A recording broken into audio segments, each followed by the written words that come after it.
What if you could communicate without using speech at all, using only your mind?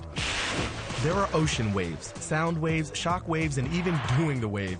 But then there are brain waves. A firm called NeuroSky wants to take these mental messages and use them to connect man and machine.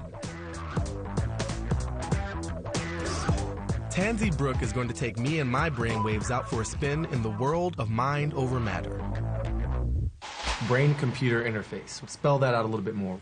Basically what it is a new way for the brain to interface with the digital device like a computer. As opposed to your fingers interfacing with the device? As opposed to your fingers. NeuroSky has figured out how the electrical impulses bouncing inside your skull can be harnessed, relayed to a computer, and then turned into commands for the machine to follow. How many kind of waves or types of brain signals are you trying to read? There's the primary brain waves that exist, which are the delta wave, the theta wave, the alpha wave, the beta wave, and the gamma. Okay. And what's represented here is a different combination of the waves. Okay. So you're looking at, it's kind of a very dynamic chart on the left here. Exactly. All the different waves at play. And then finally you have what looks to me like a speedometer, odometer kind of combination on the lower right here. What are those dials? Those are the attention and meditation meters. Those are two algorithms that we've created.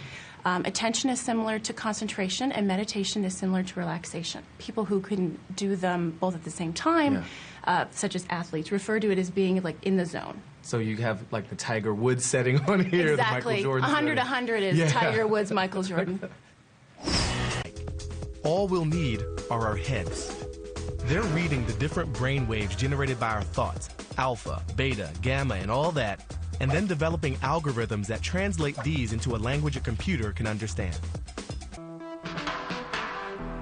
We are getting a read on your brain waves here. So how am I looking? Looking pretty good. Yeah? So see if you can concentrate on the attention meter and see if you can drive up that dial by focusing on it.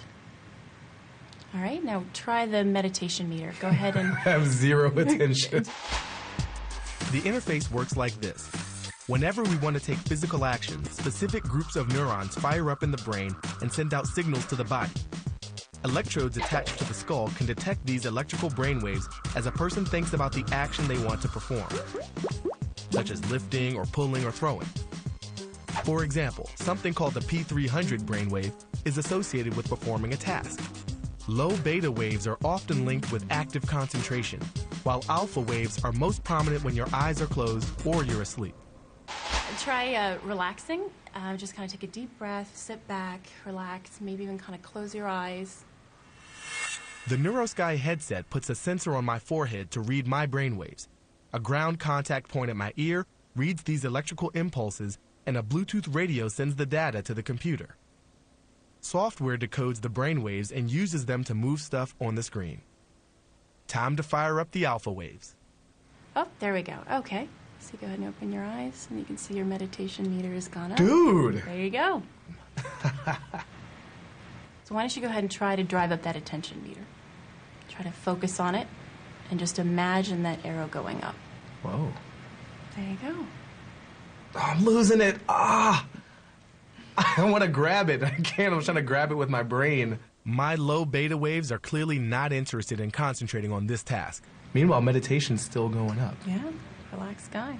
Okay, we've established that my mind can change dials. How about something more useful? We have another game that I wanted to show you where you can levitate objects.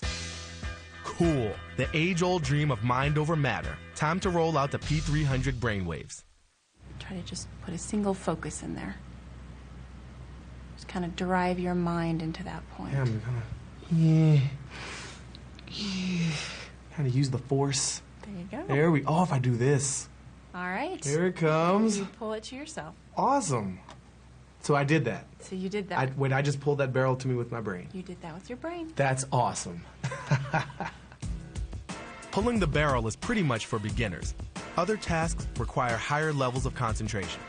I'm trying to move this disco ball with my powerful brainwaves, but I think my dislike of disco is messing with the program.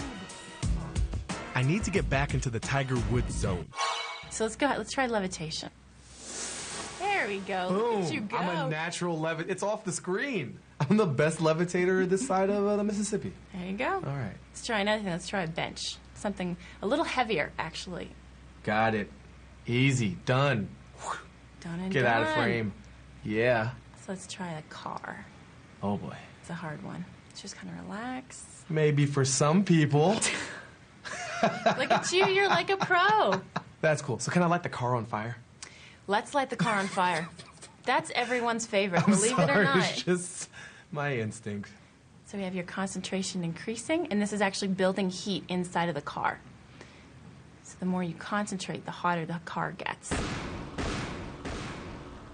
Voila! What? Blowing up a digital car is a great stress reliever, but Tansy has saved the best for last. Milton Bradley has a prototype of a toy guided by brain power. And it's not a computer game. It actually levitates physical objects. The force is with me. Okay, technically it's not my mind alone that pulls this off. My brainwaves turn on a motor, which turns on a fan, which floats the ball on air.